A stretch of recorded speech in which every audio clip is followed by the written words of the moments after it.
Buenas tardes, profesor Sarmiento. ¿Nos escucha? Sí, te Ahora sí. escucho. ¿Tú me Ahora escuchas a mí? sí, perfecto. Muchísimas gracias. Bueno, ¿qué tal? ¿Cómo están? Muy Muy buenas bien. tardes, ¿Usted? muy buenas tardes para todos. Muy bien, gracias. Me había Muy confundido un poco con el horario y estuve esperando desde hace un par de horas, pero bueno, después me di cuenta de que hay una diferencia horaria. ¿Están ustedes ahora en México? ¿En Ciudad de México? ¿En dónde están? Nosotros, bueno, la escuela está en Guadalajara, pero aquí el grupo de Guadalajara. participantes, sí, el grupo de participantes del diplomado está Sí, perdona, se te ubicados- cortó un poco. que el grupo de participantes del diplomado está en muchos lados de Latinoamérica. ¿Mm? En Colombia, en Ecuador, en Perú y aquí en México.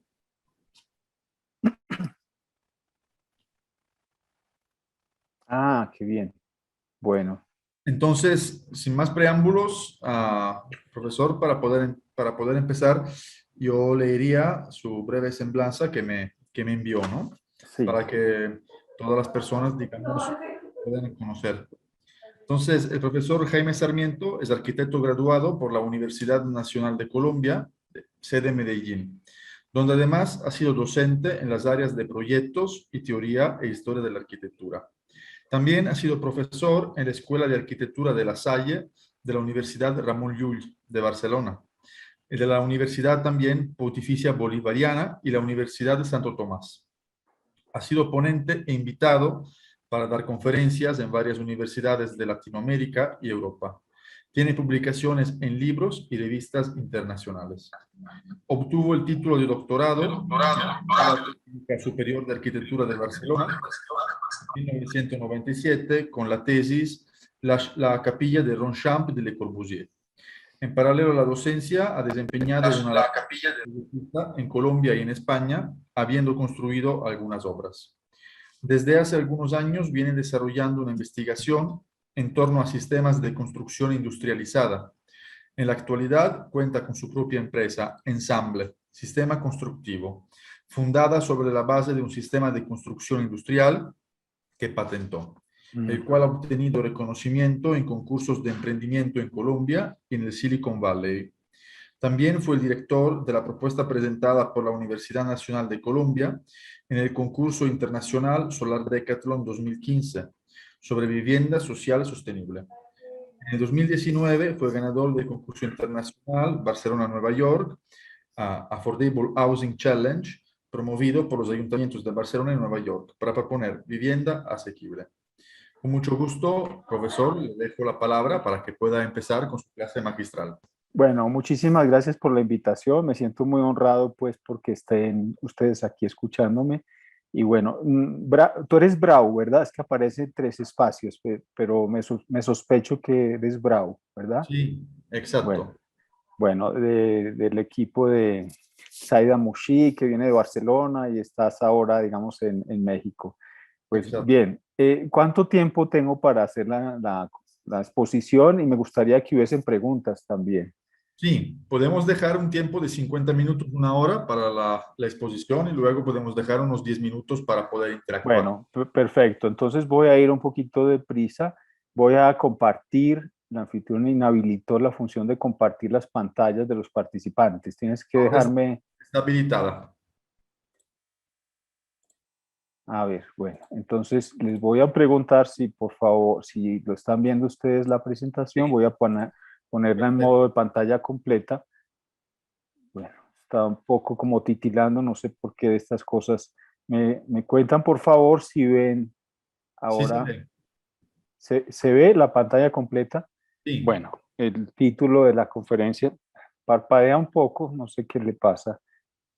Bueno, la charla está compuesta, me disculpo porque está parpadeando, no sé, está como un poquito sensible.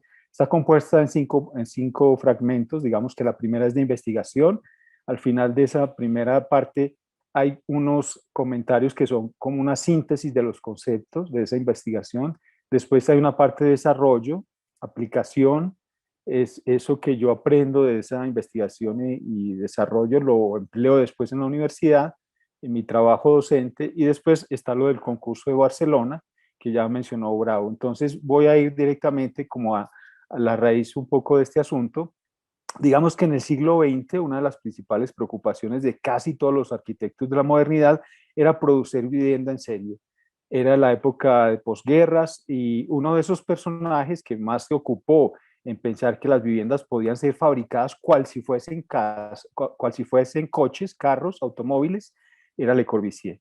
En uno de los capítulos de su libro de Hacia una arquitectura, él titula este capítulo Casas en serie. Y de hecho en las posteriores ediciones de Hacia una arquitectura es el capítulo que más se amplía, porque él insistía en que así como el señor Henry Ford podía hacer vehículos en muchas cantidades, ¿por qué no pensar que las casas también se podían hacer de igual manera? En ese capítulo de las casas en serie, él habla sobre la taylorización. No se podrían fabricar casas. Y además agrega, la casa ya no será esa cosa pesada y que pretende desafiar los siglos, el objeto opulento por el cual se manifiesta la riqueza. Será una herramienta, como lo es el auto, decía él.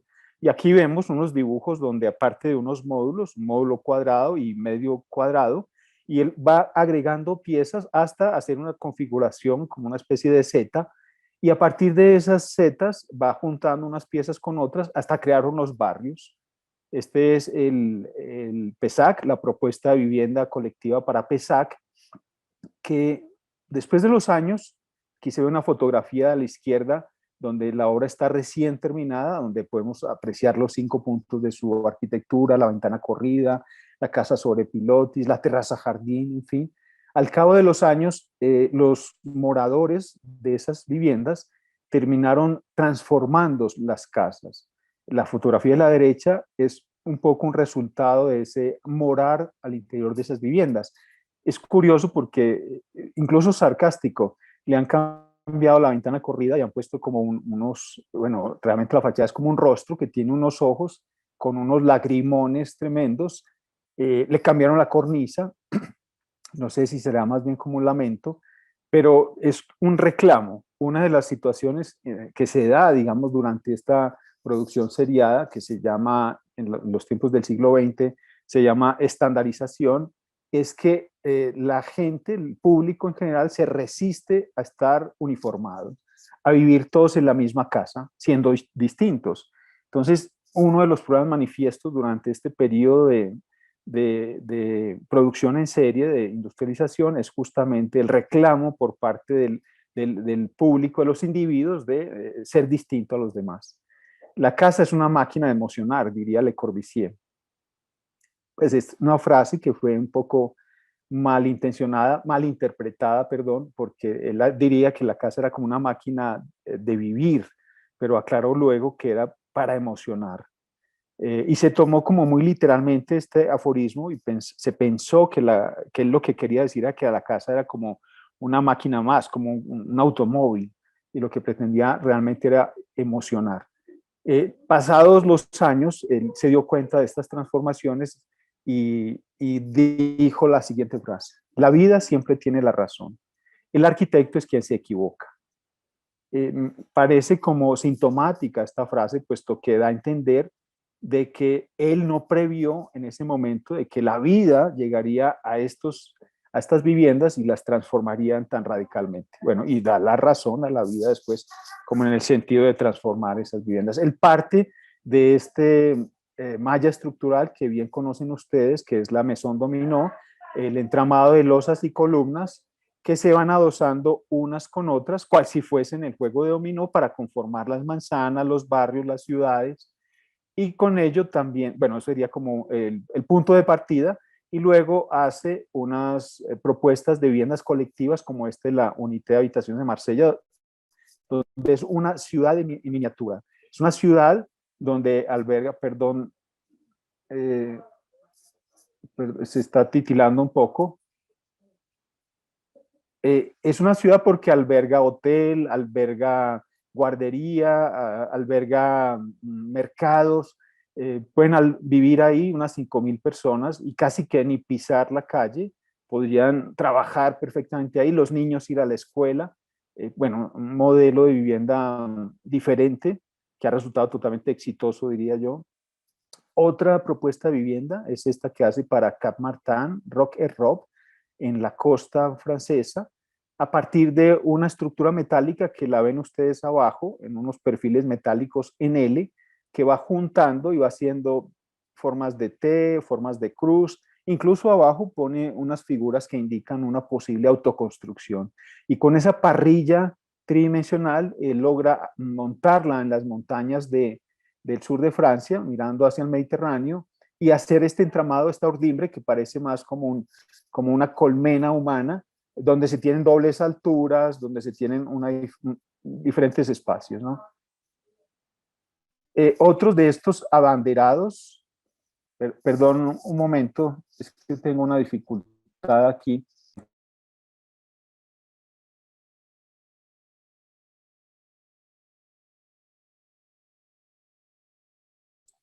Bueno, entonces aquí veíamos el entramado, voy a proseguir. Otro de esos abanderados eran este par de alemanes, Gropius y Bachmann, que se mudaron a Norteamérica después de la guerra, estaban huyendo de la guerra y formulan o plantean un sistema constructivo que se llamaba las packaged houses, las casas empaquetadas, que que se podían construir en tan solo 8 horas. Eso parecía como una cosa maravillosa a partir de unos paneles. El éxito de estas casas radicaba en unos herrajes que había llevado Bachmann, las había llevado a Norteamérica en ese maletín, eran como una especie de herraduras y se engarzaban unas con otras de tal manera de que esas herraduras puestas en las terminaciones de unos paneles de madera, como se ve en la fotografía inferior central, pues se iban poniendo, iban haciendo diferentes configuraciones, tanto en horizontal como en vertical, lo cual permitía una expansión horizontal y vertical en un sistema que él denominaba sistema universal. Otro de esos casos como, digamos, para revisar era este de la Maison Tropical de Jean Prouvé, metalmecánico, ingeniero francés, quien plantea desde Francia pues, exportar unas viviendas para el norte de África, las colonias francesas, y produce unas casas que si bien están industrializadas en Europa, digamos que atienden unas situaciones del trópico. La vivienda se levanta del suelo, permite que el aire y el agua pasen por debajo.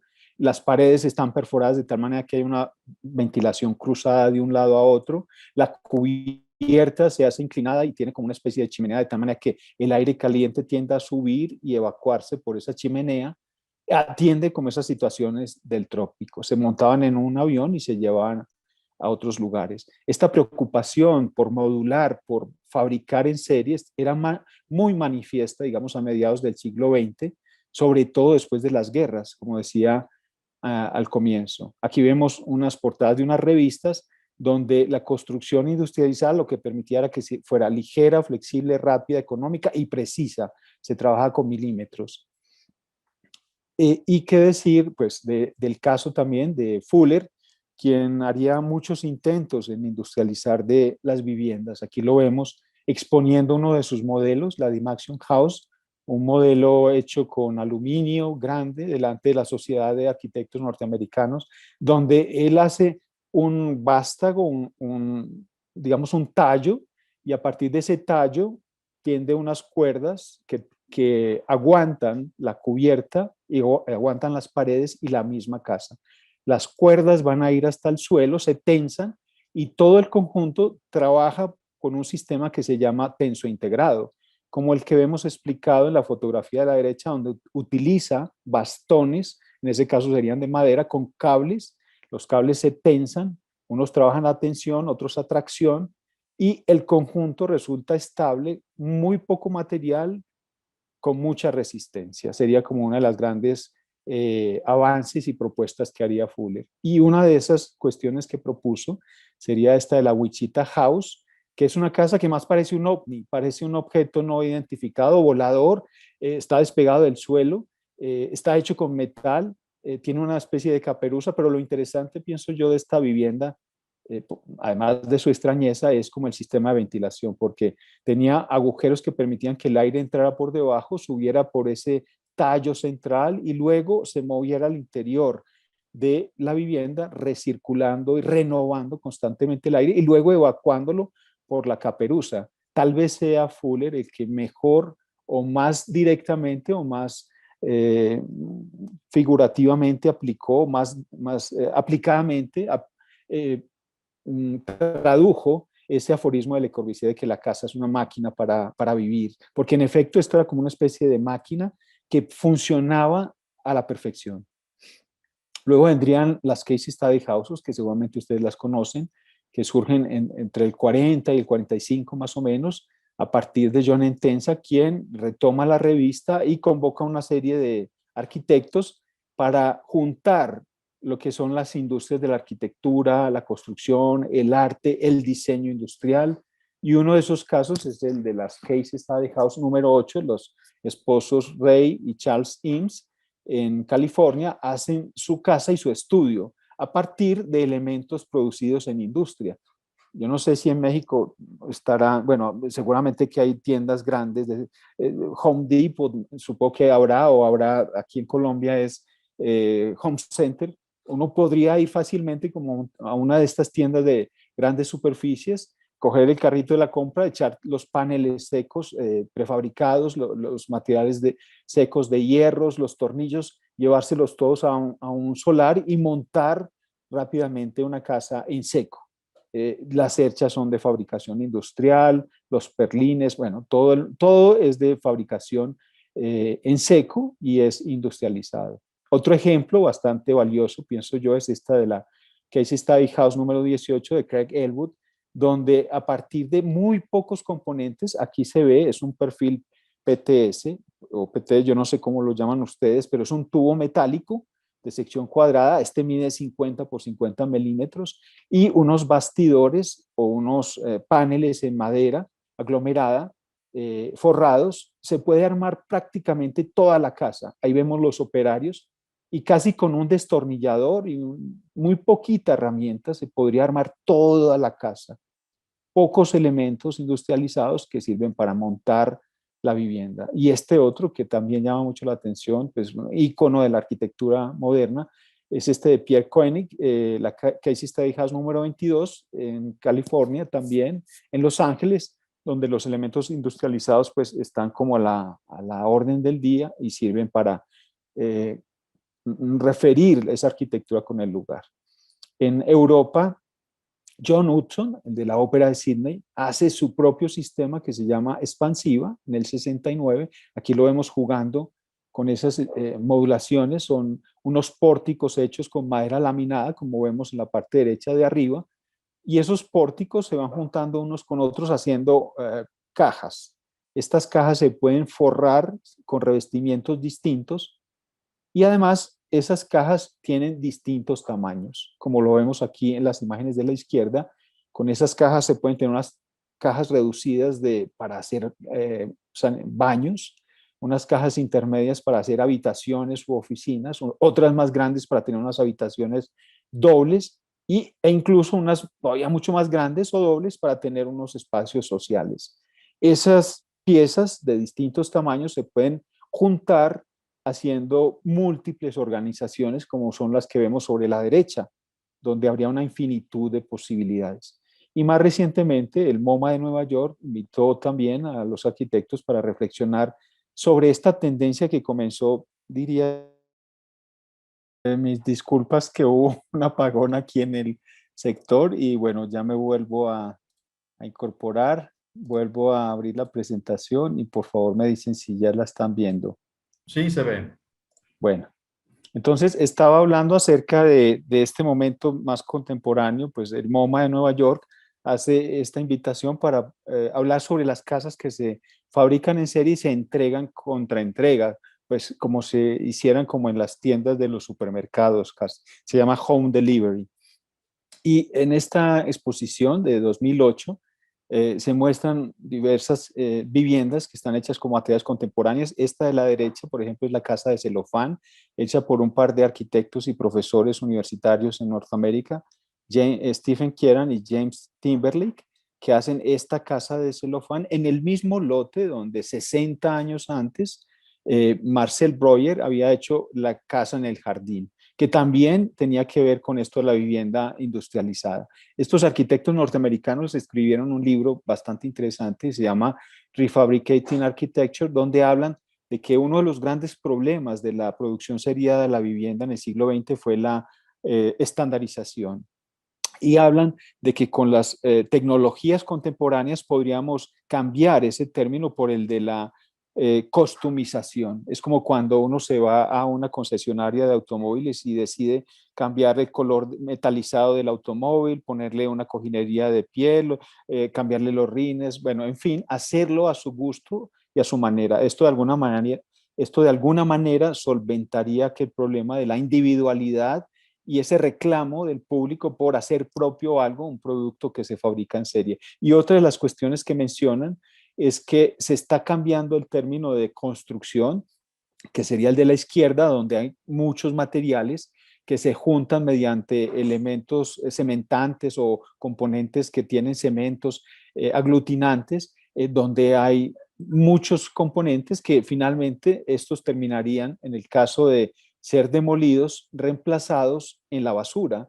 Y en cambio de la construcción hablan del ensamble, que parece ser una palabra mucho más en boga hoy día y mucho más factible en términos constructivos, porque con muy pocos materiales, fíjense que ha cambiado el listado de materiales, hay muy pocos sobre la derecha, y todos son atornillados, todos son unidos unos con otros mediante elementos que se pueden quitar y poner.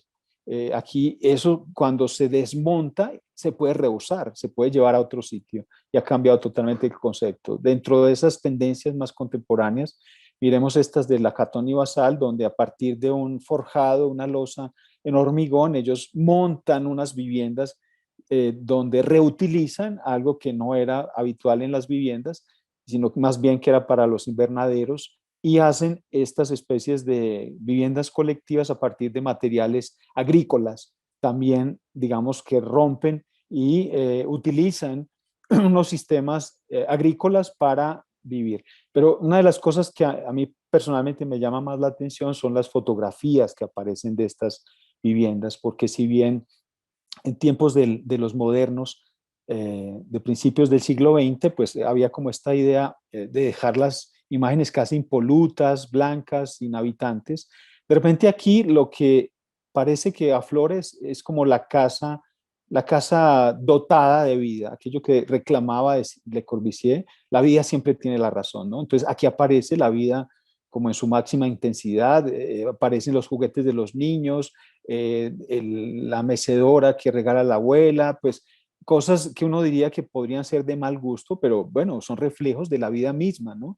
No es esta imagen depurada de la modernidad que intentaba como limpiarlo todo, sino que digamos que lo espontáneo, lo natural, la vida misma es manifiesta en estos contenedores.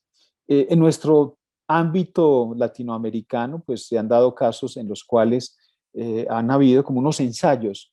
Este fue el concurso de Previ del año 68, donde se invitaron a una serie de arquitectos famosos en ese momento, Alexander, Stirling, Candilis, Van Eyck, Samper de Colombia, y se les propuso pues hacer una vivienda que en principio sería para 4 personas, pero al cabo del tiempo tendrían que pensar en la posibilidad de que se creciera la vivienda a unas 8 personas. La imagen de la derecha es el proyecto de Stirling, primero en su etapa original y luego ya transformado con el tiempo. Lo interesante de esta propuesta es que ya conciben, digamos, la vivienda en términos progresivos. Si en Europa la vivienda se da como ese asunto acabado, definitivo, ya resuelto, en esta especie de experimento se propone la vivienda como algo orgánico, algo que pueda transformarse en el tiempo, que es acorde un poco a lo que sucede en la vivienda.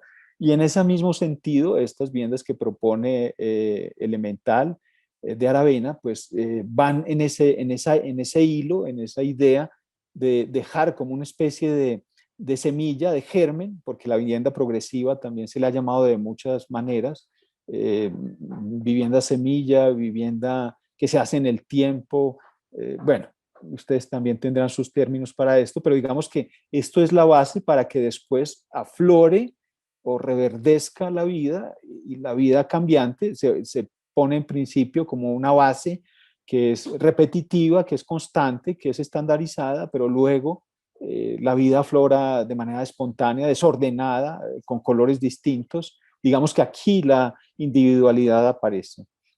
Y aquí está un poquito el concepto de que no querían casas aisladas, de que no querían torres, y lo que se busca en los esquemas superiores era la vivienda esponjada, casi que como si fuera un tablero de ajedrez, unas piezas fueran construidas y otras no. De tal manera de que después, cuando las familias estuvieran viviendo en estas casas, pudieran después extenderse y ampliar esos habitáculos. Entonces, una especie como de vivienda esponja, ¿no? Que se va hinchando y se va creciendo. A mí me atraen mucho estas fotografías donde se ve como ese asunto crudo. En la fotografía a la izquierda se ve desnuda la vivienda, son viviendas de interés social, con pocos recursos económicos, donde no hay materiales de revestimiento, donde no hay lujos, está lo básico, está totalmente desnudo, pero luego llega la familia y la familia va colonizando ese espacio y lo va colonizando como a su propio gusto. Me llama la atención y bueno, también me gusta como el mal gusto de lo espontáneo, los colores que parecen estridentes, el mantel bordado de la abuela que está cubriendo la mesa del comedor, el tigre que, no sé, surge como asuntos de recuerdos familiares, está tal cual se vive. Y además hay otro ingrediente que es que se le pregunta a la gente cómo quiere vivir, que posiblemente antes pues los maestros de la modernidad estaban más tendientes a decir cómo se tenía que vivir, ¿no?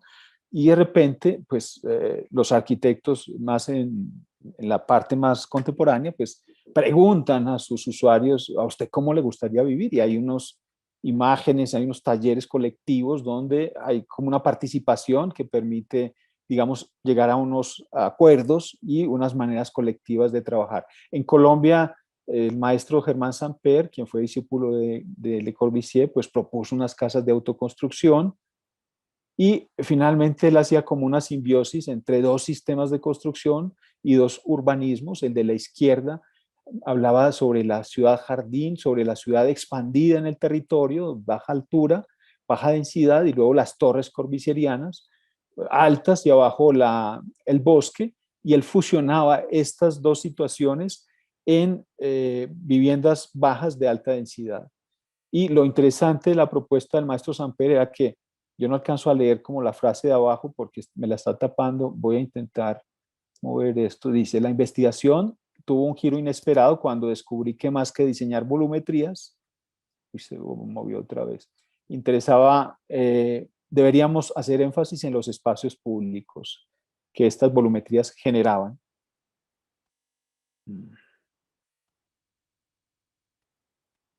Bueno, continúo. También en nuestro contexto están estas viviendas de Ana Elvira Vélez en Medellín, donde casi todo el esfuerzo económico, casi todo el recurso económico se vuelca en lo público.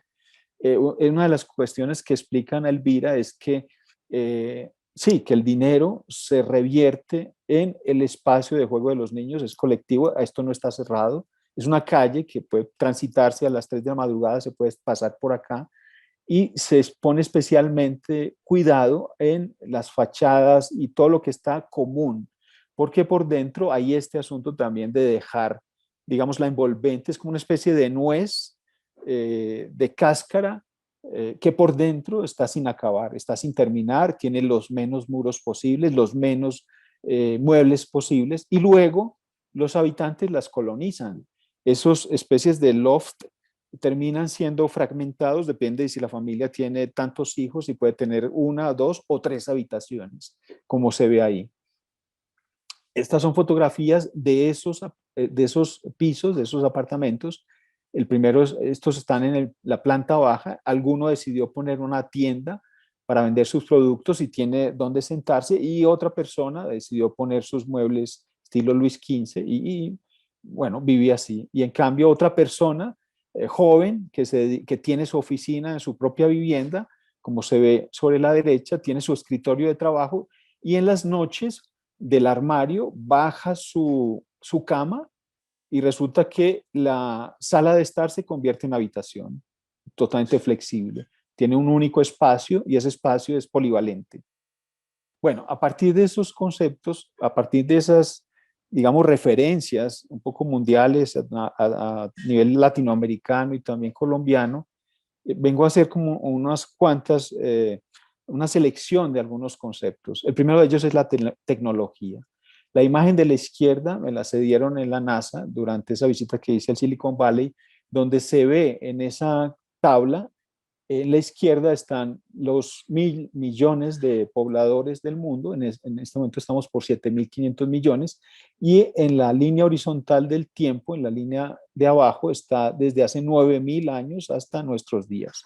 Y vemos cómo esa evolución de la historia de la tecnología ha sido muy horizontal, se ha llegado a través de la agricultura, la irrigación, las primeras ciudades, la escritura, las matemáticas, el pico de Grecia, de Roma, y de repente llegando a la era industrial con las máquinas de vapor, los trenes, se dispara estrepitosamente, aparece el teléfono, el automóvil, la penicilina, la energía nuclear, los computadores, el internet, y todo parece como mucho más repentino, mucho más rápido. La tecnología se ha evolucionado, pero a unos pasos agigantados. Y si no, miremos estas tres comparaciones de la derecha, que son industrias hermanas de la arquitectura y de la construcción. También tendría que hacer una diferenciación entre lo que se puede entender por arquitectura y construcción. La arquitectura podría ser el qué y la construcción el cómo, pero aquí en esas hermanas o esas primas familiares de la arquitectura aparecen las industrias de la automoción, un automóvil de 1930 y uno de 1990, donde básicamente buscan lo mismo, pero las formas son muy distintas. Se ahorra gasolina, va mucho más rápido, mucho más cómodo en el de la derecha, en el automóvil rojo. Y qué decir del tren, antes a vapor, y ahora hay trenes que van a 500 kilómetros por hora, no tocan la superficie porque van sobre imanes, van muy rápidos, o los aviones, inventados en principio por los hermanos Wright en 1903 y que utilizaban la superficie de sustentación. Ahora se habla de aviones fantasmas que nos los detectan los radares y que van propulsados más que sostenidos en el aire. ¿Y qué decir de estas otras industrias? Por ejemplo, el de los computadores, ordenadores, donde esas máquinas que sirvieron para espiar a los alemanes durante la Segunda Guerra Mundial eran grandes armatostes y se fueron simplificando a ordenadores de mesa, portátiles, tablets. Ahora cualquiera de nosotros puede tener el mundo en el bolsillo, 1.000 canciones en tu bolsillo, era el lema de Steve Jobs con los iPads. Y realmente tenemos mucha más información aquí ahora en nuestro bolsillo que hace 60, 70 años en un armatoste de estos. Sí, se ve también la comparación abajo de los celulares. Esta es una comparación entre dos momentos particulares, 1929, la Villa Savoy y la Villa de Lava de Rencolcas, donde prácticamente los lenguajes se mantienen. Los 5 puntos de Le Corbusier, la ventana corrida, la casa sobre pilotis, la cubierta ajardinada, todo esto se mantiene. Entonces podríamos preguntarnos, ¿realmente hay como una evolución en esta arte técnica llamada arquitectura? Sería una cuestión para considerar. Un segundo concepto es el de la ligereza. Los dibujos de la izquierda son como unas especies de cómics que hacía Buckminster Fuller, donde se mostraba una torre que era izada por un dirigible y era depositada sobre la tierra. Esto parecía ciencia ficción, pero realmente logró Fuller construir grandes contenedores como esas cúpulas geodésicas que el ejército norteamericano llevaba de un sitio a otro para albergar el ejército que se desplazaba por tierra. Esto que parecía ficción terminó siendo realidad. Y justamente a través como de esa ligereza, de esa liviandad. Un personaje análogo era este ingeniero francés, Robert Le Recollet, quien trabajó con Louis Kahn y quien se fijaba en asuntos naturales como los radiolarios, que son organismos naturales que crecen de una manera que emplean muy poco material y tienen mucha resistencia. Yo no sé en México y en Ecuador cómo se llama este tipo de flor. En Colombia lo llamamos el diente de león, que todo el mundo ha jugado a soplarlo y a desmembrarlo, pero su gran virtud es que tiene muy poco material, pero por su disposición justamente tiene mucha resistencia. Resulta que al Recollet los estudiantes le hacen una broma y le cuelgan un esqueleto y él para darles una lección les pregunta qué hace que el esqueleto humano, que pesa el 5% del total del cuerpo, resista el 95% restante. Pregunta esto, no les saben responder y dice, la clave de todo está en los agujeros. Los huesos son porosos y la disposición que tiene la materia hace que se aguante. Pero lo interesante del Recollet es que fija el ojo no en la materia, sino en el agujero. Hay una tesis muy bonita de un arquitecto español, Antonio Juárez, que habla justamente de construir con agujeros, esta tesis de Recollet. Y miremos ahora esta evolución de lo que ha sido, digamos, el revestimiento, las paredes, lo que envuelve a través de la historia de la humanidad. Empecemos por la Villa de Adriano en Tivoli, donde esos grandes paredes en el románico eran muy espesos, muy gruesos. Se llega al gótico en la Sainte-Chapelle en París en el siglo XIII, donde ya las paredes se vuelven membranas acristaladas, o qué decir de Crystal Palace en Madrid, o el Crystal Palace también en Londres, y después estas membranas geotextiles que utiliza Frei Otto en el Estadio Olímpico de Berlín, o de Múnich, perdón, o qué decir de este nuevo edificio Norman Foster, el Teatro de Steve Jobs en California, donde el muro desaparece prácticamente, o es un muro de cristal que da una transparencia y que permite vislumbrar esa cubierta. Entonces, se ha ido también de este lado, digamos, se ha ido como aligerando, se ha ido disminuyendo. Otro tercer concepto sería el de la adaptabilidad. Claro, la arquitectura tiene que ver con objetos, muchos de ellos acabados, objetos de arte. Ronchamp es un claro ejemplo de ello. Es una unidad, es un objeto que está terminado, pero también se habla hoy día de sistemas y esos sistemas permiten ser abiertos. ¿Qué quiere decir esto? Que se pueden cambiar, quitar y poner, crecer o disminuir. Ya no es el objeto único, acabado, terminado, sino que está en pleno movimiento, en plena expansión. Aquí hay unas reflexiones de unos pensadores que tienen que ver con esto. Leo la cita de Edgar Morin. El campo de la teoría de sistemas es universal porque toda realidad conocida, desde el átomo hasta la galaxia, pasando por la molécula, la célula, el organismo y la sociedad, puede ser concebida como sistema, es decir, como asociación combinatoria de elementos diferentes. Y esto se ve en la galaxia, en la ciudad, en el organismo vivo. Y algo más que tiene que ver con esto de los sistemas es que los sistemas permiten cambios. Lo más constante es el cambio, pues es uno de los pensamientos contemporáneos. ¿Qué significa ser flexible? Significa que no estés comprometido con nada para siempre, sino listo para cambiar la sintonía, la mente. Y esto lo dice Zygmunt Bauman en Modernidad Líquida, o Marshall Berman sostiene que todos los sólidos se desvanecen en el aire en nuestros tiempos. Y sin embargo, si todo cambia, ¿por qué seguimos construyendo así de esa manera? Es una fotografía tomada en Colombia, se construye generalmente con pórticos de hormigón y cerámico. Y esto se fija con cemento. Fíjense todo el cúmulo de sobrantes y de residuos que hay en el suelo. Y esto es como una construcción para la eternidad. Y sin embargo, el planeta, a través de ese calentamiento global, ha ido cambiando. Las temperaturas han cambiado, es una realidad. ¿Por qué seguimos construyendo con sistemas tradicionales que son de hace miles de años, cuando nuestro entorno nos reclama otra cuestión? Aquí unos cuantos ejemplos de construcciones de sistemas. Moshe Safdie, Montreal, 1967, en esto que es una cordillera en la cual se pueden casi que aumentar y disminuir los bloques y casi no pasa nada, pero no tiene una forma exacta, terminada. O este otro ejemplo extraordinario de la Universidad Libre de Berlín, hecha por Candilis Josik Anuts, que aparece de nuevo, disculpas, pero tengo problemas con la electricidad. No pasa nada, profesor, estamos aquí.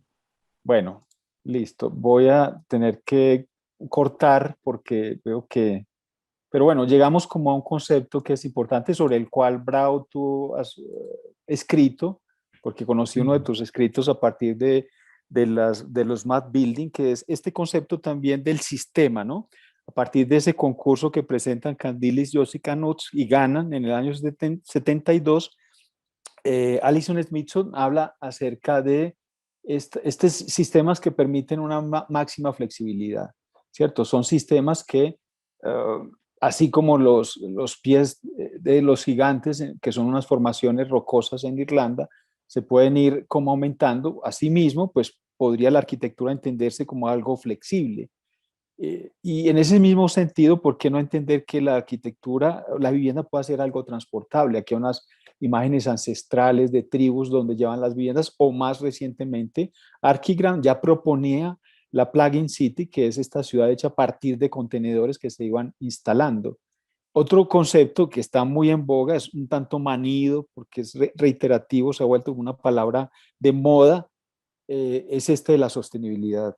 Pero tenemos que hablar de ello porque ahora somos más conscientes de los recursos. Me gusta mucho esta definición que hacen de la sostenibilidad, que tiene que ver con la utilización de los recursos, perdón que se me está saltando, satisfacer las necesidades de las generaciones presentes sin comprometer las posibilidades de las del futuro.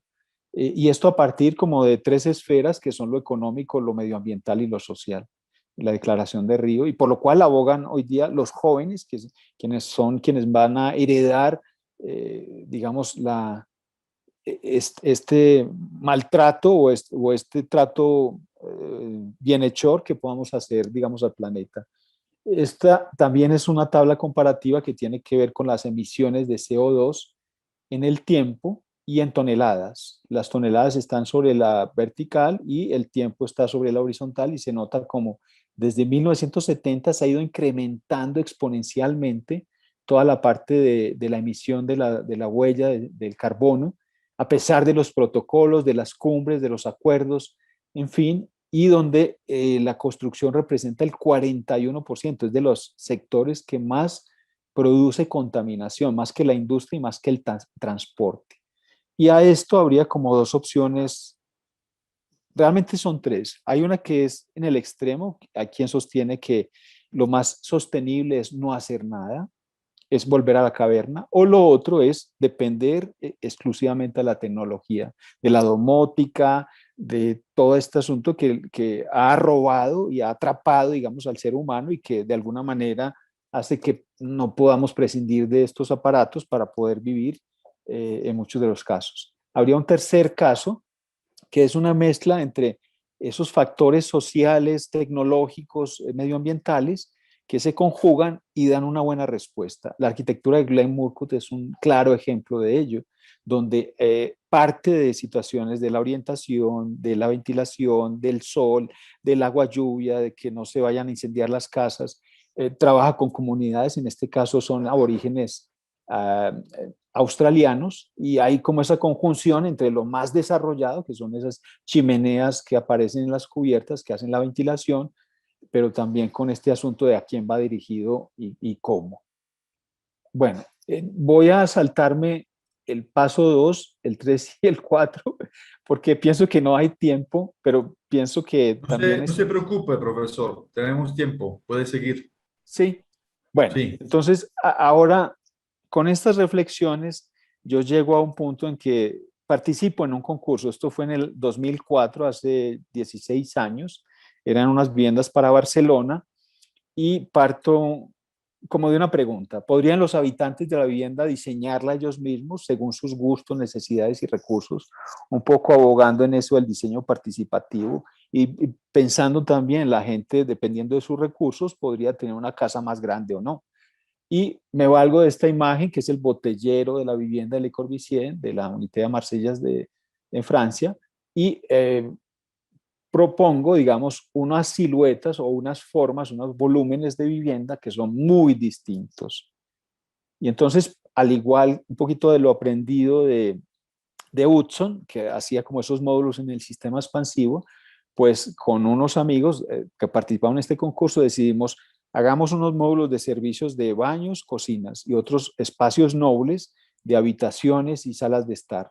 Y unos son medianos, otros pequeños y otros grandes. Y a partir de ahí vamos a jugar con esas piezas, vamos a irlas juntando dependiendo del gusto, de la necesidad. El titileo, yo no sé, tintineo que hay en esta presentación, no entiendo por qué, pero bueno, ahí van llegando las piezas según el gusto, la posibilidad, la economía de cada uno, y sale un producto, ¿cierto? Pero así como sale este, que es un piso triplex, podría salir un dúplex, podría salir con distintas piezas, con distintas siluetas. Uno de los grandes problemas que hay, pienso yo, en el tema de la vivienda es que en definitiva terminan vendiéndole al usuario o dándole al usuario una caja, y esa caja hay que colonizarla de alguna manera, con sus trebejos, con todo lo que representa cargar la vida uno mismo y llegar y colonizar ese espacio. Otra posibilidad sería casi que hágalo usted mismo. Pues de hecho era el logo de esta propuesta, do it yourself. Usted puede hacer, diseñar su vivienda a su gusto y eso le dará unas siluetas distintas, las cuales podrá ir acomodando como llenando un Tetris. ¿Quién de nosotros no ha jugado al Tetris donde las piezas se van encajando unas con otras para hacer compacto, digamos, el conjunto, para hacer compacta la manzana? Y a partir de ahí, que no ganamos nada, digamos, en el concurso, pues quedó la idea latente y un arquitecto, ingeniero, Robert Brufau, pues estimado, muy estimado, me dice, me sugiere, ¿por qué no haces esa idea, pero en pequeño? ¿Por qué no haces a partir de un módulo, lo construyes y luego lo vas como replicando como si fuera algo de crecimiento progresivo?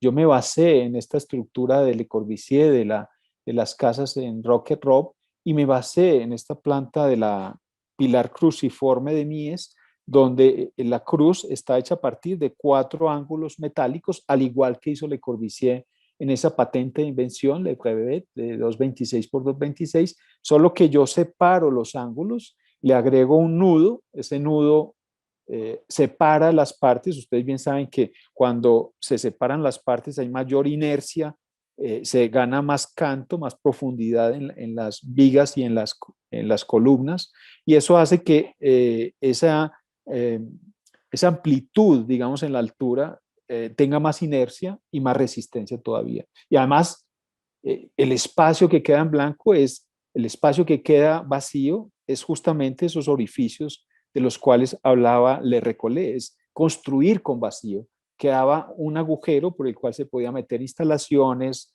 aire, en fin. Claro, yo tenía que unir estos elementos que son barras compuestas, unirlas en los extremos, y para eso me ideé unos nudos que eran estos como cúbicos, eh, que eran un poquito complejos, partían de un cubo, y le consulté a mi esposa eh, que es una artista, pues cómo se podrían hacer, y ella me hace la sugerencia de hacerlos a partir de la papiroflexia. Hacer esos módulos, lo consulté, yo estaba en aras de montar una empresa en España, en Barcelona, pero valía 2 millones de euros, conseguir el robot que pudiera soldar esta pieza para poder juntar las barras y hacer estructuras, pórticos. De ahí salió una patente de invención y salieron reflexiones de que también esos nudos podían tener otras formas como los volúmenes platónicos, y esos volúmenes platónicos podrían ofrecer ya no cajas prismáticas, sino también triangulares, hexagonales, tener otras formas. Claro, me enfrentaba al problema de que no tenía 2 millones de euros para hacer ese robot, y entonces me acordé perfectamente de lo que explicaba Craig Elwood, o de las casas que hacía. Con muy pocos elementos lograba construir esas grandes edificios, esos grandes casas, pues magníficas. Y entonces lo que decidí fue explotar el nudo. Lo exploté con materiales de industria, de producción industrial. Aquí se ve como el ejercicio de explotarlo. Y luego, pues me dice Brufau, hazlo ahora en metal, ya no en cartón, sino hazlo en metal. Conseguí los materiales, empecé a forrarlo por dentro y por fuera, los fabriqué en La Salle y monté un prototipo.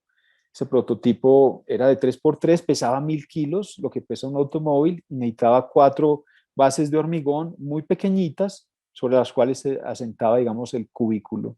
Y tenía esa ventaja de que tenía doble piel y en la mitad una cámara de aire.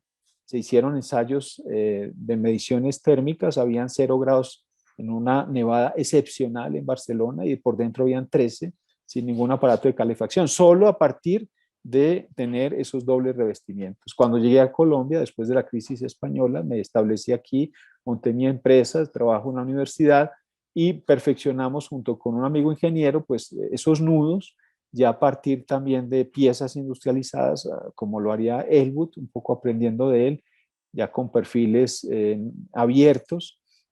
Y aquí eran ensayos que hacíamos. Esta es una caseta de obra donde generalmente los ingenieros se reúnen con los clientes para hablar sobre los procesos de cómo van sus obras. Son las construcciones más descuidadas en Colombia, se hacen con estivas de madera generalmente y son deplorables, pero aquí pudimos dignificar un poco el trabajo de la obra e hicimos en principio esta especie como de contenedor alargado con 4 módulos y esa caseta de obras la montamos 10 veces. En alguna ocasión no cabía en el lote y la giramos y la pusimos en L. Los mismos elementos podían adoptar múltiples formas. Y luego ya ensayamos no extenderlo en horizontal, no cambiar la disposición, sino crecer en altura. Hicimos otro ensayo en otra feria exposición de construcción en Bogotá y pusimos una demostración de que podíamos crecer en altura. Ese prototipo se ha montado también otras 10 veces, se ha hecho un ensayo sísmico, aguantó perfectamente, se montó en la imagen segunda de izquierda a derecha, pues es una mesa vibratoria que se desplaza como si fuera una hamaca y aguantó perfectamente. Y esto se ha forrado y se ha llevado a varios sitios y se ha reutilizado. Bueno, después está la aplicación en la empresa, con esto se han hecho viviendas. Estos son unos aparte estudios, son viviendas que están montadas unas encima de las otras, son pequeñitos, miden 30 metros cuadrados, lo que miden 2 plazas de parqueaderos, y con ese mismo concepto de utilizar poco material, pues hacer como la máxima amplitud posible de cada uno de estos habitáculos, ¿no? Estas estructuras son metálicas, es poco lo que se excava, como es tan liviano, pues solamente había que hacer unos cordones, unas vigas de amarre superficiales para a partir de ahí crecer o implantar, ensamblar el edificio, porque todo es atornillado, no tiene soldaduras. Bueno, las piezas, las vigas sí que tienen soldadura, pero se llevan ya soldadas y allí lo único que hay que hacer es atornillar. Ahora llega la vida, pues transforma, pone las hamacas, las cortinas y sin embargo, digamos que la vivienda más o menos permanece. Esta es otra vivienda, pues también que sirve para adaptarse a un territorio, a una vivienda que se adapta, digamos, a la pendiente, que en este caso es bastante fuerte. No hay que hacer muros de contención, simplemente como es tan liviano, pues hay unos pedestales que afloran y que se acomodan al terreno. Bueno, estas son las habitaciones, pero me interesa mostrar esto, que es todo ensamblado, todo es seco, donde hay cemento es únicamente en las cimentaciones. Me interesa trabajar ahora en ese aspecto porque también quisiera trabajar sobre cimentaciones sin cemento, sin agua, que se puedan trabajar en sitios donde no hay agua incluso, donde sea con unas cimentaciones distintas, secas. Bueno, y toda esta investigación llevó como una preocupación desde la empresa, que era el déficit de vivienda en Colombia, que se ve latente en toda Latinoamérica. Tenemos unos déficits enormes de vivienda. Casi que sucede lo que pasó en esas guerras mundiales donde hay que construir mucha cantidad en muy poco tiempo. Y una de las maneras de hacerlo es a través de la industrialización de la construcción. Yo no sé en México, en Ecuador las relaciones, pero aquí son abismales. O sea, aquí hay un déficit de la tercera parte de la población colombiana. Hay unos 17 millones de habitantes que tienen déficit de vivienda, tanto en lo cuantitativo como en lo cualitativo, que tienen que mejorar o tener una nueva vivienda. Y en ese sentido, pues planteamos hacer con estos ensayos de las estructuras metálicas unos revestimientos livianos de madera para unas viviendas de interés social, en este caso eran como unos dúplex. Hicimos el prototipo, lo hicimos con la estructura metálica, pernada toda ella, y luego hacíamos unos ensayos. Fíjense la facilidad que tienen para izar esos pórticos, que en hormigón sería prácticamente imposible izarlos manualmente, pero eran realmente muy livianos. Bueno, el proyecto quedó inconcluso, hubo problemas en la construcción, pero de todas maneras sirvió de experiencia para pensar que en efecto podían hacerse construcciones muy livianas, muy flexibles, sin mucha repercusión en los terrenos. Y esto es otro ejercicio académico que tiene que ver con el Solar Decathlon. La Universidad Nacional participó en el concurso del Solar Decathlon 2015 para América Latina y el Caribe en la ciudad de Cali. Eran 32 propuestas, se seleccionaron 16, nosotros construimos esa que se ve señalada ahí, y que partía de construir un prototipo de un conjunto de viviendas donde la cubierta, el ático, tenía esta forma con las cubiertas invertidas hacia adentro, con unos paneles solares, donde el patio cobraba protagonismo, donde se recogían las aguas, donde los paneles solares pues daban la energía, y aquí un poco cómo se podían unir esas viviendas con otras en ese conjunto habitacional, en esa vivienda colectiva, pero digamos que nosotros nos centramos sobre todo en resolver lo que era el último de los niveles, el de la cubierta. Aquí hicimos un primer ensayo del prototipo, lo montamos en la Universidad Nacional aquí en Medellín, construimos con bloques de suelo cemento, y aquí también hay como otro ingrediente acerca de las técnicas. Claro, lo importante es producir en serie, que sea rápido, pero también que sea liviano, pero también utilizar situaciones que se presten para eh, mm, como reinterpretar las técnicas tradicionales. El bloque de suelo cemento es un bloque de tierra. Generalmente en las obras sacan la tierra para hacer las cimentaciones, y esa tierra tienen que botarla, pagan para que se la lleven en unos camiones a otros sitios. Y una manera de aprovecharlo es cogiendo la tierra, mezclándola con una proporción de cemento y algunas arcillas, y eso se compacta en unas máquinas que se llaman las Simbarrán. Se llama Simbarrán porque están hechas en un instituto que es el Simba, que surgió en la Universidad Nacional de Colombia, y están hechas, diseñadas por un ingeniero Ramírez, chileno, y entonces salen como unas máquinas compactas, como una especie de ladrillos, que se van poniendo como si fueran unos legos, y se construye de esta manera, una manera muy fácil de hacer. Tenía esta combinatoria de lo tradicional junto con una estructura liviana de metal. Entonces era un híbrido. Y luego hicimos pruebas de carga. Les pusimos 450 kilogramos por metro cuadrado. La norma colombiana dice que son 180 lo mínimo.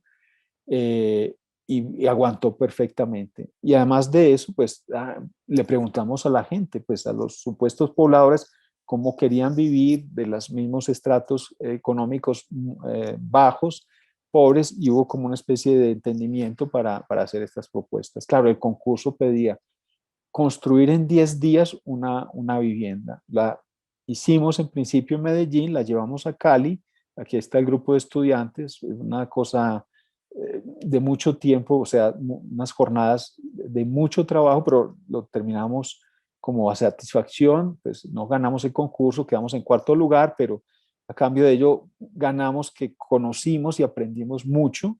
La gente visitó, digamos, el prototipo, un éxito total. 70,000 personas visitaron la muestra, y ese mismo prototipo de vivienda se trajo a Medellín. Ahora es la oficina de egresados de la universidad. Sirve para otro uso, ya no es una vivienda, ya es una oficina, pero se adapta, tiene esa condición de transportabilidad y adaptabilidad. Bueno, y paso al último de los casos, que es el caso de la ciudad, que tiene que ver con el concurso, donde con un par de colegas, pues vemos este concurso, y el colega me dice: mira, tu sistema sirve para este concurso. Nos ponemos a mirar, es un concurso que plantean desde los ayuntamientos de Barcelona y Nueva York. Se llama Affordable Housing Challenge, o sea, la vivienda eh, asequible. Es un reto porque se está pensando en estas ciudades tan densas como Nueva York y Barcelona, donde no hay suelo disponible, pues se tiene que construir también mucha cantidad de vivienda. Entonces nosotros nos ponemos como en la situación de preguntarnos básicamente tres cosas. ¿Cómo construir vivienda en ciudades donde no hay terrenos disponibles? Y entonces la solución que vamos como hallando es que construir sobre lo construido, redensificar, construir sobre espacios de infraestructura de un solo uso, sobre autopistas, vías férreas, sobre puertos que pensábamos nosotros o pensamos que son subutilizados, poco utilizados. Las autopistas a mitad de noche no se usan. ¿Por qué no emplearlas todo el tiempo si edificamos encima de ellas? ¿Cómo abaratar los costos de la vivienda? Nos respondíamos producción industrial de componentes, vivienda progresiva y autoconstrucción. ¿Y cómo causar empatía en los usuarios con la vivienda? Aquello que le pasó a Le Corbusier, de que la vida misma sea la que entre en juego, el asunto participativo, y nos respondíamos diseño participativo, empleo de tecnologías digitales para el diseño, apps o espacios compartidos con comunidades que hoy día se llama cohousing, muy en los países nórdicos. Entonces veíamos, por ejemplo, en Barcelona, que en el ensanche, este bloque a veces terminaba como inacabado y podríamos a partir de agregar densidad, pues acabar de completar las manzanas a partir de esa malla, una estructura y unas cajas que se iban ensamblando unas con otras. Y pensábamos, por ejemplo, en los interiores de manzana, donde hay unas culatas ciegas, montar una parrilla y después ir conectando a través de esos módulos prefabricados. Curiosamente tiene que ver, bueno, no lo habíamos pensado en su momento con estos proyectos que hacen la Catón y Basal, que es reutilizar esos bloques modernos de vivienda que se iban a tirar, se iban a demoler, y dijeron ellos un momento, se pueden renovar a partir de agregarles una nueva fachada, se demolía toda la parte de mampostería y toda la fachada, se hacía una transparencia y se les daba una especie de logia de fachada nueva, transparente, iluminada, que le daba un nuevo uso como a sus edificios. Entonces pensamos en términos de la ciudad, en esos grandes agujeros que constituyen las infraestructuras. Las imágenes de la izquierda corresponden a la estación de Francia en Barcelona, donde la estación es como una especie de hendidura, de tajada que se le ha hecho a la ciudad porque separa el parque de la ciudad de la que está arriba del barrio de pescadores de la Barceloneta. Entonces decíamos, ¿por qué no aprovechar la urdimbre o la traza urbana, extender las calles y hacer como edificios puentes, conectar unos sectores con otros y estar encima de los trenes? ¿Por qué no? O, ¿por qué no, en ese nudo que hay sobre la derecha, donde está el nudo de la Trinidad? Bueno, son no sé cuántas hectáreas, pero solamente se utilizan para el vehículo, no se puede transitar por ahí, son como grandes agujeros de ciudad. ¿Por qué no pensar que hay estos edificios puentes que se ponen encima, o los puertos? ¿Por qué no habitarlos? O esa autopista que rodea Manhattan, que se vuelve un cordón que es infranqueable entre lo que es la riviera del río Hudson y el East River. ¿Por qué no pensar que podíamos adherir una construcción que sirva de puente entre el interior de esa gran manzana hacia esos bordes que ahora se están recuperando y que están maravillosos? Esta es la sección sobre esa autopista y de cómo se agregan estas piezas. Pensábamos en unos componentes que fueran rígidos, unas parrillas metálicas tridimensionales a las cuales se les podía ir insertando poco a poco en ese crecimiento progresivo estos módulos. Y entonces se generaban como unos edificios ya no rascacielos, sino rascazuelos, porque son muy horizontales, que le darían otra escala a Nueva York, a Manhattan, y le harían como una relación más directa con los ríos.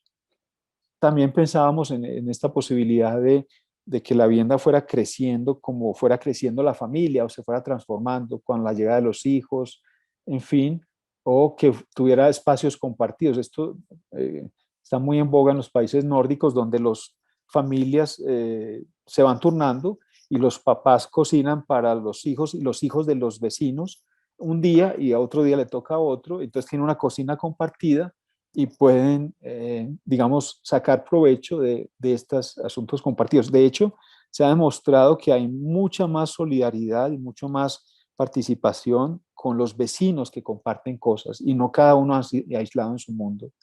Y esto era para mostrar un poco que a través de unas posibles apps, pues se podrían llegar como a unos diseños previos donde los usuarios se hicieran partícipes de ese diseño. Bueno, imágenes de cómo podrían ser esas infraestructuras montadas en esos grandes viaductos. Y claro, esto tiene muchos referentes, tiene varios, en especial la Ciudad Espacial de Friedman, que es un proyecto utópico, pero realizable totalmente, todavía no se ha hecho. Valdría la pena que se hiciera. Él hablaba de una ciudad paralela que estaba flotando ahí, una ciudad que estaba como una especie de sándwich donde había un espacio de vacío, pero había ese espacio, esa ciudad flotando encima de la otra. Pues esto podría ser en las infraestructuras, o la idea del botellero de Le Corbusier, o el Mad Building de Candilis Joseph Canut. Y termino con una reflexión que dice así: quizá Le Corbusier estaba en lo cierto, incluso cuando reconoció su propio error. La vida siempre tiene la razón, el arquitecto es quien se equivoca. Tal vez haya sido este su reconocimiento, algo que desde entonces ya parecía inevitable, que la casa preconcebida por el arquitecto, asumida como un mecanismo, una herramienta para vivir, la casa máquina, cedería el paso a la aparición espontánea de la vida misma en la vivienda, es decir, a la casa entendida como un organismo. En definitiva, que se pasaría de la casa máquina a la casa como organismo. Ahí termino. Pues si alguien quiere escribirme, tiene mi correo ahí de la universidad, y si quiere tomar nota de él, pues me gustaría también pues tener el contacto de ustedes las opiniones y en fin, que establezcamos como idas y venidas. Muchísimas gracias, profesor. La verdad que ha sido un gusto poder escuchar esta clase magistral, ¿no? Y creo que hay un punto curioso, ¿no? Ah, la ciudad en el aire, ¿no? Como la planteaba el arquitecto Jonah Friedman en los años 70, como esta ciudad utópica, ¿no? Esta ciudad que junto a las utopías de los Archigram, ¿no? De Constant, etcétera, quieren replantear, ¿no? Un nuevo tipo de ciudad, ¿no? Ya que para ellos la ciudad moderna ya era un ambiente, ¿no? Una teoría que ya no funcionaba. Y al final es muy curioso como su propuesta, ¿no? De una cierta forma argumentada, ¿no? Incluso hemos visto, ¿no? Como que se puede realmente construir y se pueden armar módulos, ¿no? Y se pueden ocupar esas partes de ciudad. La ciudad de una Friedman se vuelve realizable, ¿no? Algo que a lo mejor en los años 70 todavía estaba de una cierta forma lejos, lejano, hoy se ve como una posibilidad, ¿no? Una posibilidad, digamos, muy factible, sobre todo en estas ciudades densas, ¿no? Como las ciudades europeas o estas ciudades norteamericanas, donde al final no hay mucho espacio, por así decirlo, donde construir. O más bien, no hay el tipo de espacio que siempre buscamos como arquitectos, ¿no? El espacio del lote baldío, perfecto, a lo mejor de forma regular, donde podamos construir, ¿no? Entonces creo que realmente es muy interesante porque además nos habla de otra forma de ver la ciudad, ¿no? Es decir, recuperar estos espacios infrautilizados, como usted bien los definió, ¿no? Los espacios de los puertos, de las autopistas, que nacen como espacios meramente funcionales para cumplir con una función, que pero podríamos decir de una cierta forma, a lo mejor no son tan ciudad, ¿no? No tienen la vida de ciudad, y a cambio, con este método, ¿no? Con esta infraestructura ligera, adaptable, flexible, transportable, desmontable, personalizable, etcétera, se podrían volver puntos, nodos, elementos, digamos, fragmentos, ¿no? Muy interesantes y activos, ¿no? De lo que es una ciudad contemporánea. Y otra cosa que me gustó mucho es ver cómo en su práctica profesional, ¿no? Al final también, y creo que usted lo podría confirmar, ¿no? Está permeada mucho por mucho estudio, o sea, mucho estudio sobre la teoría, sobre unos casos de estudio, ¿no? Sobre la evolución de una cierta forma toda esta práctica arquitectónica, empezando por Le Corbusier, pasando por Buckminster Fuller y Jean Prouvé, ¿no?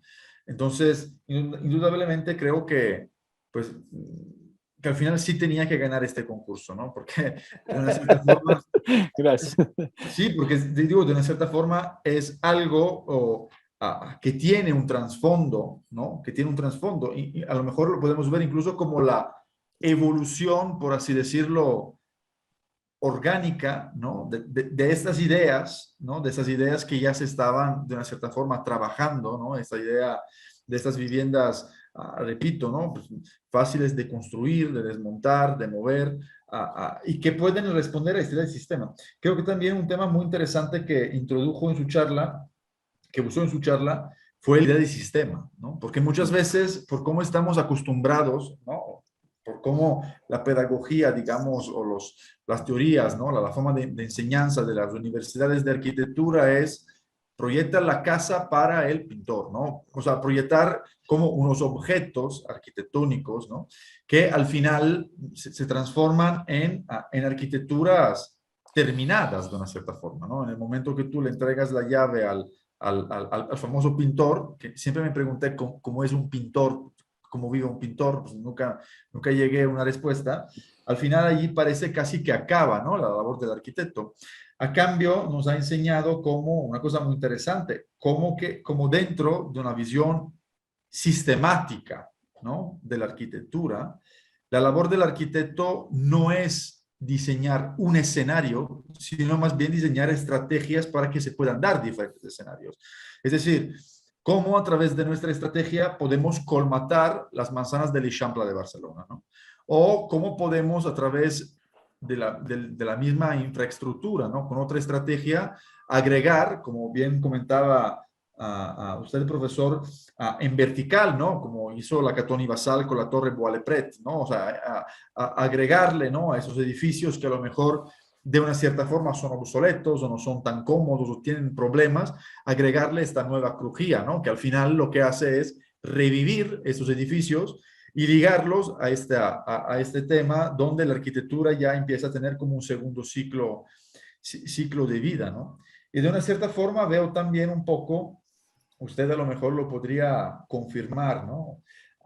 El tema del cual hablaba en un dado momento el arquitecto Cedric Price, ¿no? De la arquitectura con fecha de caducidad. Es decir, hoy en día, según las necesidades urbanas que tenemos, de emergencia habitacional, de generación de espacio público, de faltas de tal función y tal función en la ciudad, podemos construir una determinada arquitectura. Pero lo interesante es que en el momento que a lo mejor cambia el escenario, esta arquitectura se puede desmontar, mover de otro lado o desmontar y almacenar dentro de una bodega, ¿no? Pues que ya no la necesitamos, ya hemos solucionado ese problema, ¿no? Por lo tanto, veo realmente un recorrido y un aporte muy interesante, ¿no? Que viene de toda esta teoría de la arquitectura, pero que bien, ¿no? Que al final se pudo plasmar, ¿no? En una estructura realmente factible, asequible, ¿no? Y que al final tiene yo creo que es un pregio que no todos, digamos, tenemos, de idea de hacer ciudad, ¿no? Porque siempre está esta cuestión de la escalaridad. Y ya para concluir, me gustaría subrayar también una cuestión que creo que es central, ¿no? En su trabajo, que es esta cuestión sistemática y esta cuestión del entendimiento que al final podemos pensar, como pensamos en sistemas, en estrategias, podemos resolver la unidad mínima, como usted mostró, ¿no? El, el, la estructura mínima que luego se evoluciona en dos niveles, etcétera, pero que al final esta misma estructura, ¿no? Muy orgánica y no orgánica en términos de geometría, de como muchas veces nos enseñan en las escuelas de arquitectura, ¿no? Que las líneas curvas son orgánicas, inorgánicas, porque al final es una estructura donde el vacío prima, porque al final es el vacío, ¿no? Tenemos esas columnitas, estas contratraves muy chiquitas, pero al final es muy orgánica porque puede crecer y puede generar mundos, digamos, realmente ligeros, eficientes y asequibles, ¿no? Por lo tanto, muchísimas gracias por su aportación. Realmente yo había leído su ensayo, su artículo sobre el sistema CAH, ¿no? K, Pero Sí. realmente escucharlo ahora en persona creo que ha sido un lujo. Bueno, gracias a ti, Bravo, por tus comentarios que complementan y me parece que sintetizan un poco las intenciones. Sí, no sé si alguien de ustedes quieran preguntarle algo al profesor Sarmiento, porque Me creo que gustaría mucho escucharlos. sí. Hola Jaime, Hola. ¿qué tal? Un Hey, ¿qué saludo. más? Bien o no, ¿cómo va? ¿Cómo estás? ¿Cómo te va, Germán? Por acá hacía falta algo de academia y entramos a un diplomado, aprovecho y a modo de publicidad para Graciano, muy exigente y de muy alta calidad. Qué bueno. Y nos vimos en Guadalajara justamente, porque tú estuviste Ajá, en un seminario y compartimos el espacio. Qué bueno verte, Germán. así es, y bueno, y también egresado de la maestría que sé que has dirigido muchas veces. No, muy interesante Jaime, pues toda la presentación y todo lo que Graciano pues como que complementa ahí. Yo quería como aprovechar la oportunidad y un poquitico como al margen de tu presentación. Acabamos de llegar de una feria de la vivienda en Medellín. O sea, llego tarde a clase y un poco atropellado el tráfico después de la feria. Y veía uno como una preocupación más como por vender, no sé, zonas comunes, parques infantiles, piscinas. O sea, como que no hay una visión muy crítica. Incluso pues pertenezco a una empresa constructora de mucha tradición que de pronto está despertando de ese letargo de tantos años y se está cuestionando pues como los principios y nos parece una oportunidad muy interesante y creo que por eso estamos acá estudiando. ¿Tú cómo ves ahorita, digamos, como el desarrollo inmobiliario en vivienda colectiva? Porque de verdad que ve uno incluso hasta unos proyectos temáticos, o sea, en donde lo que menos está interesando o lo que menos está importando al momento de mostrar la vivienda para ofertarla al público y a la ciudadanía es en sí mismo la vivienda. O sea se ofrece, no sé, parques, juegos, zonas infantiles, cancha de squash, o sea, como que empieza como a acomodarse eso, entonces como que no hay una visión muy crítica en ese sentido. Yo conozco el contexto español y el contexto colombiano. Yo diría que en España se maneja, digamos, distinto porque digamos que la vivienda social colectiva es de mucha calidad, muy exigente, mejor dicho, es la mejor vivienda que tal vez se construya, es muy buena. Y aquí en Colombia es todo lo contrario. Cuando se habla de vivienda social, a mí me ha interesado mucho, pues sé que el tema de la vivienda colectiva no solamente tiene que ver con lo social, también tiene que ver con lo particular, digamos, no solamente tiene que ser iniciativa de los gobiernos. Se busca solo el lucro, o sea, el sentido monetario, ¿cierto? El lucro económico. Entonces, claro, en las empresas lo que se busca es ganar dinero, explora muy poco, porque ya este sistema, digamos, de replicar las mismas plantas, tipologías, los sistemas constructivos ya ensayados, no les interesa arriesgar y por el contrario ya van seguros sobre lo que ya han trabajado y eso hace que se explore muy poco, que haya muy poco interés. Por ejemplo, cuando esto es incipiente, digamos, en Latinoamérica y en España también en ese momento de hace 15 años que estuve trabajando, pero esto será el futuro. O sea, y si alguien tiene como una visión perspicaz, será el futuro apoyado en el pasado. Ya lo decía Brau que eh, Friedman ya había dilucidado y aventurado una posible ciudad paralela, una ciudad que estaba levitando. Eso es posible hacerlo, pero realmente hay poca valentía por parte de los constructores, pienso yo, que están más acostumbrados al beneficio y todo, pero bueno, no sé, yo pienso que eso se dará tarde que temprano y se irá dando poco a poco. Gracias, ojalá. Gracias. Si quieres ensayamos, Germán. Tú que estás metido en esto, bueno, Sí, no, precisamente, va- o sea, a veces como que nos atrevemos y claro, pues como incluso con el taller que estamos trabajando, pues en el diplomado que estamos desarrollando vivienda, o sea, y a veces nos cuesta mucho porque vemos los ejemplos de otras conferencias, todas las clases de teoría, pues con Graciano, y uno dice, esta vivienda aquí no se vendería en Colombia y menos en Medellín, o sea, si no tiene esta característica, o sea, la gente aquí, si no tiene dos baños o si no tiene el baño en la alcoba principal, no es una buena vivienda. Entonces, hay unos paradigmas alrededor y que se generan como en la cultura, e incluso nuestros primeros clientes son economistas, son abogados que son los constructores. O sea, cuando ofrecemos un proyecto, cuando en el taller de arquitectura, eh, mostramos el proyecto después de ajustarlo a la norma, hay observaciones que no, digamos, pueden ir al lugar, y con Graciano en clases anteriores lo hablábamos y decíamos, bueno, pues tenemos un rol y una responsabilidad, y es como luchar y poner un pie de fuerza en hacer entender y en educar casi que muchos de los constructores, pues, a los que están sometidos a transformar la ciudad.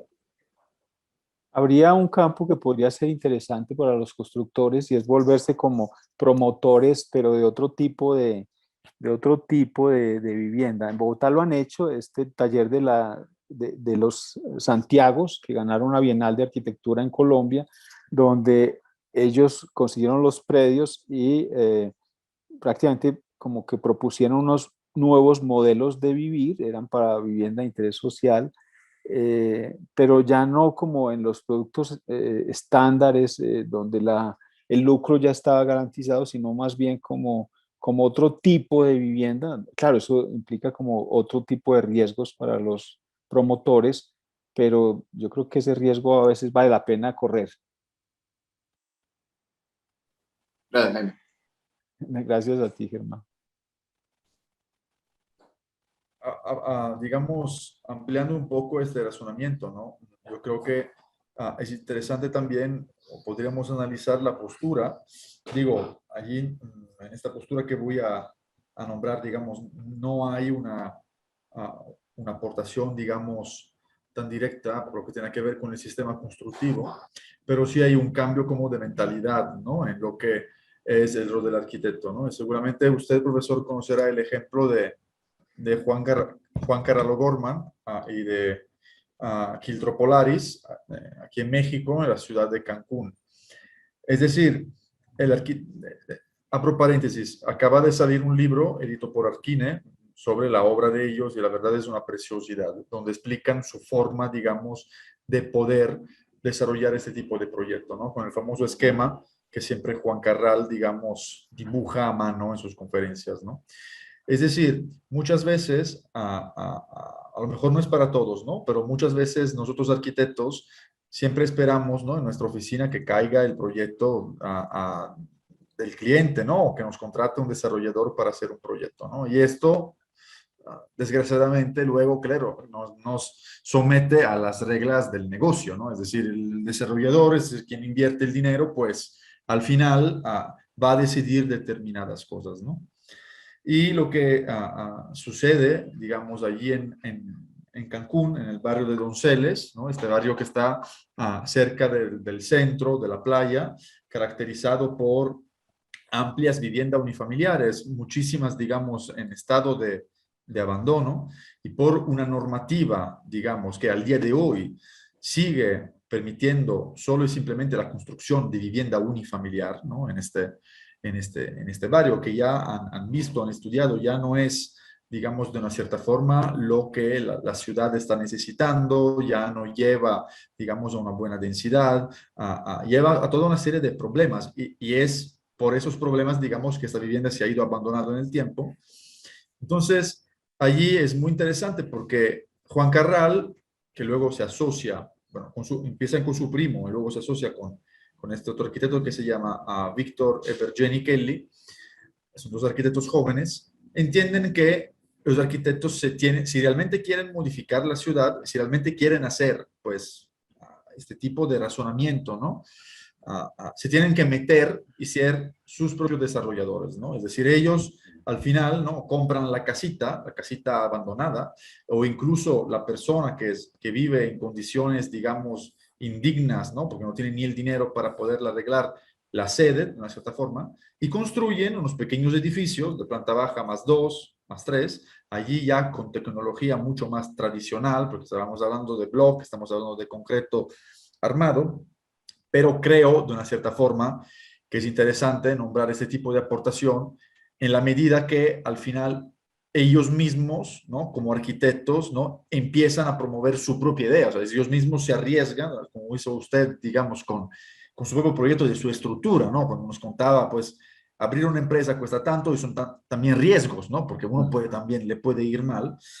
Pero al final, la cosa interesante es que empezaron con un edificio, en un plano, digamos, de Donceles, individuaron como unos puntos importantes, unos nodos, unas esquinas, unos centros de manzana, etcétera, ¿sí? Empezaron con esta visión supuestamente, vamos a reiterar, sistemática, ¿no? Pues no es tanto un edificio que va a cambiar la ciudad, sino es un sistema que tenemos que generar y a poco, si no me equivoco, ahora van ya a 10, 12 edificios, ¿no? 12 edificios que para pasar, digamos, la normatividad se declaran como viviendas unifamiliares de 4 niveles, pues es una familia muy grande, pero que, digamos, realmente al final son edificios donde hay unos estudios, donde hay unos lofts, ¿no? Que de una cierta forma están repoblando la ciudad. Y la cosa interesante es, en este cambio de paradigma, donde muchas veces vemos, ¿no?, que nosotros arquitectos tenemos, digamos, unas ideas, unas proposiciones que van muchas veces mucho más allá, ¿no?, de la mera normativa, que a veces tarda muchísimo en actualizarse, etcétera, que al final ese barrio se está repoblando. Porque al final hay muchas personas que, pues, que rentan estas viviendas, muchos arquitectos que van a vivir allí, hay videos incluso en YouTube donde hay muchas oficinas de gráficos, de creativos, etcétera, que se implantan en esas plantas bajas, tienen una atención como arquitectos en construir plantas bajas activas, ¿no? Como se veía con esta cuestión de la flexibilidad en el proyecto de Ana Elvira Vélez, ¿no? Dicen, aquí una persona se abrió su tienda. Entonces, esas plantas bajas libres, por así decirlo, se transforman en la cafetería del barrio, en el gimnasio de box, etcétera, ¿no? Por lo tanto, también, de una cierta forma, creo que ha sido interesante también su aporte porque nos estimula, tenemos una idea, pues nos estimula también a movernos, ¿no? Y no esperar que al final las cosas, que el mundo te dé las gracias y que te llegue el desarrollador iluminado para poderlo construir, porque a lo mejor llega y a lo mejor no, pero mientras que estamos esperando, de una cierta forma, yo creo que con esta visión, sí, a poco podemos cambiar las cosas. Y un tema muy importante que creo que es de trasfondo de este mismo diplomado, es que al final el proyecto de vivienda colectiva, ¿no?, el proyecto que quiere construir colectividad, se tiene que basar en la colectividad. ¿Qué quiero decir con eso, no? Que a lo mejor, pues, nosotros como individuos, como arquitectos, como ingenieros, no tenemos a lo mejor la capacidad económica solos, ¿no?, para poder construir un pequeño edificio, etcétera, ¿no? Pero si realmente tenemos una idea muy potente, ¿no?, y la podemos compartir con otros colegas, que incluso a lo mejor no son arquitectos, ¿no? Pues vienen de otras profesiones, pero comparten, ¿no?, esta visión de ciudad, esta visión de sociedad, claramente uniendo los esfuerzos, pues la energía que podemos mover, incluso desde un punto de vista económico, porque no hay que dejar de lado que estas cosas cuestan, ¿sí?, puede realmente incidir más en la ciudad. Por lo tanto, creo que su clase magistral de una cierta forma nos demuestra esto también. Es que decir, al final, pues, enfocándonos, ¿no? Si tenemos una idea y nos ponemos tercos de una cierta forma, como, a ver, lo tengo que lograr, ¿no? Claramente respaldada por una teoría, por toda una serie de estudios, porque no, tampoco somos ingenuos que vamos haciendo las cosas así, pero al final las cosas sí pueden cambiar, ¿no? A poco. Y el ejemplo construido, bueno, está en sus módulos que se van prefabricando, está en esta arquitectura que pretende hacer ciudad de Donceles, que de hecho participó a la Bienal de Venecia, obteniendo unos reconocimientos, y a poco las cosas cambian.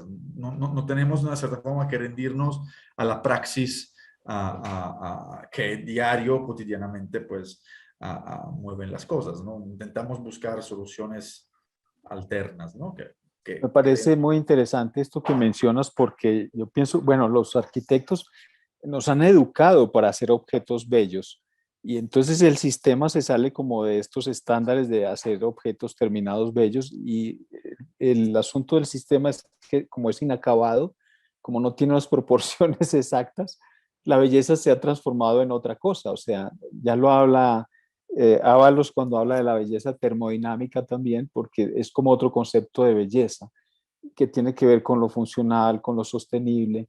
Entonces, creo que tenemos que deshacernos de ciertos prejuicios que hemos adquirido como en nuestra formación y adquirir otros. Y dentro de ellos está en que el arquitecto es el generador de su propio empleo también, de su propio quehacer, ¿no? Entonces no hay que estar esperando como que nos emplee a alguien que tiene mucho dinero o conseguir el cliente perfecto, ganarnos un concurso. Claro, esto asume muchos riesgos. Yo he hecho estos dos concursos 15 años y el uno gané, el otro no lo gané, pero tenía que ver con lo mismo. Monté mi empresa, asumí mis riesgos, tuve que cerrar la empresa, tengo que decirlo, pero hice mi casa, esto que estoy ahora, la mudanza de la cual te hablaba, hice mi casa y estoy muy satisfecho porque he logrado demostrar que esas teorías son válidas y se pueden aplicar. Y seguramente seguiré insistiendo sobre esto. Hay un ejemplo de estos arquitectos marginales que han hecho como otro tipo de propuestas de viviendas colectivas. Seguramente conoces la cooperativa La Borda en Barcelona, que son estos jóvenes que se han asociado La y han Col. planteado vivienda de alquiler, La Borda, sí, que es otra manera, pensar en la colectividad. Recientemente estuve en Barcelona, la visité, me pareció maravilloso porque son viviendas dadas en alquiler, no son en propiedad, a unos costos muy bajos, pero digamos que hay un sentido de apropiación. Entonces, cuando entras, ves las bicicletas, los niños, hay un asunto colectivo donde hay unos espacios donde tienen unas lavadoras donde usan de manera comunitaria, donde se reúnen, donde los niños juegan juntos, donde surge la vida espontánea. Entonces, encuentras a la entrada de los apartaestudios, de los pisos, encuentras las matas, o sea, muchas veces como lo que la vida se desborda, ¿no? Se sale de la vivienda, se sale del piso y está afuera por los pasillos. Entonces, me parece súper interesante, digamos, eso, porque además surge como una cooperativa, o sea, ya hay que juntarse con otro para proponer cosas distintas, para proponer cosas nuevas, y me parece que ha sido un éxito tremendo. Sí, y ya que habla del ejemplo de Barcelona, también creo que podríamos recalcar otra cuestión que tiene que ver con ese tema de la vivienda asequible, de la vivienda de interés social, ¿no? Donde muchas veces, digamos, nosotros creemos que para resolver, ¿no?, esta cuestión de la emergencia habitacional, ¿no? Hablo del ejemplo de la ciudad compacta europea, la única estrategia, así para quedar, digamos, dentro del léxico, ¿no?, del sistema, sea la construcción de nuevos bloques de vivienda, ¿no?, de edificios de obra nueva, ¿no? Y esto claramente, como nos indicaban cuando lo estudiamos, tiene un tiempo relativamente largo, porque al final, entre que los proyectos se mandan a concurso, que se asigna a la constructora la construcción, etcétera, tardan y se asignan luego los departamentos a los inquilinos, digamos que tardan entre 5 y 8 años, ¿no? Por lo tanto, es un tiempo donde, ¿qué hace la gente en estos 8 años, ¿no? Va a seguir teniendo este problema.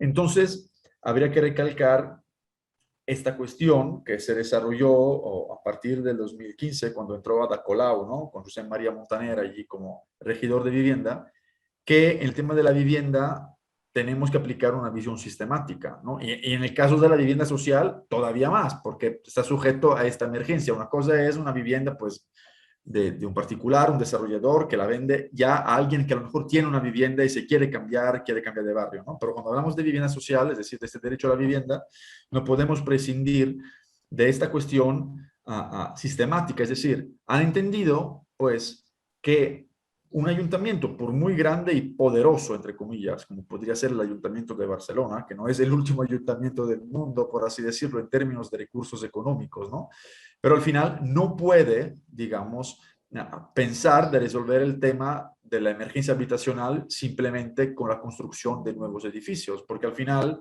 digo, un tema son los tiempos, ¿no? Y un tema es el dinero. Pues, cuestan mucho dinero y a lo mejor no hay ni siquiera el terreno donde poderlos construir. Entonces, esta visión sistemática, muy interesante, es decir, a ver, si actuamos como sistemas, el objetivo es dar nuevos techos, dar techos a las personas que no tienen techo, ¿no? Entonces, esto es el objetivo principal. ¿Cómo lo podemos hacer? Bueno, una estrategia es la obra nueva, ¿no? No la vamos a eliminar. Hay y un porcentaje, digamos, será en obra nueva. Pero muy interesantes han sido, por ejemplo, los estudios sobre la vivienda vacía, ¿no? El famoso censo de vivienda vacía, porque hay mucha vivienda que está vacía. Entonces, ¿por qué tenemos que construir más si ya tenemos unos cuantos departamentos, unas viviendas que están vacías, ¿no? Y otro tema tiene que ver con esta estrategia que usted propuso, ¿no?, en este concurso ganador de New York-Barcelona, que ahí en Barcelona hay un grupo, seguramente lo conoce, profesor, que es el grupo ATRI, ¿no?, de los alojamientos temporales, ¿no?, que al final... Con ellos trabajamos justamente la propuesta de Barcelona. O sea, fue el equipo de CAMAS Exacto. ATRI el que nos juntamos y ganamos el concurso. Y de hecho, ellos estaban aquí en Guadalajara en el Congreso, ¿no? Que presentaron esta metodología. Entonces, ¿qué sucede encima de esos techos? Incluso me recuerdo de un ejemplo de la famosa estación de metro de Fontana, en Barcelona, en Gracia, que tiene un techo muy grande, una superficie plana muy grande donde no se hace nada, pues lo podemos remontar con vivienda, ¿no? O los famosos alojamientos a prop, estos alojamientos que son estos contenedores, digamos, que vienen reutilizados, transformados y acaban de construir un edificio en el centro histórico, ¿no? Entonces, la cosa interesante es que al final depende también de nosotros, ¿no? De cómo somos creativos, ¿no? De cómo más bien somos inventivos, ¿no? De qué nos podemos inventar para solucionar este tema, ¿no? Porque al final, pues, no hay otra forma, ¿no? En la época en la cual estamos. Y también reflexionar sobre este tema que nos inculcan muchas veces en las escuelas de arquitectura, que lo bello está ligado a lo que se ve, ¿no? Que sí, la doble altura y el color y cómo entra la luz y todas esas cuestiones, que me parece algo muy importante, pero siempre, digamos, reitero el concepto que al final, pues, tenemos que solucionar este grande problema de la vivienda y que muchas veces, digamos, de la doble altura, del dúplex, de cómo le entra la luz, digamos, de forma emocional a una persona que no tiene vivienda, poco le importa. Cuando le importa sí tener una vivienda digna, ¿no? Una vivienda que tenga determinadas características. Y por lo tanto lo bello, como decía usted, está muchas veces en cosas, no es el mismo bello, digamos, que tiene un ingeniero o un arquitecto, ¿no? Entonces, deberíamos de una cierta forma abrir la mirada, ¿no? Hacia estos vacíos, entendiéndolo como espacios de oportunidad, ¿no? Como espacios donde poder formular nuevas estrategias para lograr este gran objetivo que es generar un mundo mucho más inclusivo, democrático, accesible y asequible a través de la vivienda y quizás, ¿no? De su patente también, ¿no? De esta estructura tan ligera, eficiente y económica. No sé si alguien más quiera preguntar, si no nos despedimos del profesor Sarmiento, ya lo dejamos regresar a sus asuntos. Hay una buena componente de Colombia este año en el diplomado, ¿eh? ¿Ah, sí?